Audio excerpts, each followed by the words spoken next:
Plus administration ஒரு cost இது எல்லாம் சேர்த்து பட்ஜெட் கொடுத்துருப்பாங்க ஒரு மாதத்துக்கு 80 லட்சம் 75 லட்சம் 60 லட்சம்.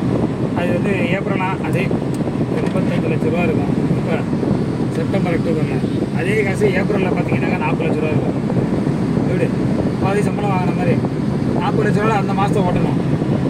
அதே நீங்கள் செப்டம்பர் அக்டோபர் வந்துருச்சுன்னு வச்சிங்களேன் 85 லட்சம் 1 crore வரைக்கும் போகும். அதே ஹெட்டிங் தான், அதே செலவு தான் பண்ணணும். ஆனால் 1 crore போகும். அது நீங்கள் வந்து ஆனால் உண்மையிலே அது கொஞ்சம் நல்லா அது என்னமோ இப்போ யோசிக்கிறப்ப நல்லா இருக்கிற மாதிரி தெரியுது. அப்போ தான் தலை சூடாக இருக்கும். என்னென்னா நீங்கள் ஒவ்வொரு நிமிஷமும் சார் ஒரு இன்டர்ன் சைன் பண்ணுறதுக்கு முன்னாடி பட்ஜெட்டை பார்க்கணும். உடனே போய் பட்ஜெட்டை பார்ப்பேன். இந்த செலவை நான் ஏற்கனவே பிளான் பண்ணியிருக்கேனா இல்லையா? பிளான் பண்ணலைன்னா பிளான் பண்ணலைனாக்கா உடனே வந்து என்ன பண்ணால் இப்போ அட்ஜஸ்ட் பண்ணணும். இப்போ நம்ம வீட்டில் என்ன பண்ணுவோம், இன்னைக்கு தெரியாமல் 2 நாள் சமைக்க முடியல, உடனே ஹோட்டலில் சாப்பிட்டோம், இது நம்ம தக்க மாதிரி நம்ம அட்ஜஸ்ட் பண்ணுறது. திடீர்னு எதிர்பாராத ஒரு மெடிக்கல் செலவு வந்துருச்சு, நம்ம அந்த மந்த் எப்படி அட்ஜஸ்ட் பண்ணுவோம்? அது மாதிரிலாம் பண்ணிக்கிட்டே இருக்கணும் சார். ரொம்ப கஷ்டம் தெரியுமா? அதே மாதிரி அப்ரூவல்ஸுக்கும் பல லெவல்ஸ் உண்டு.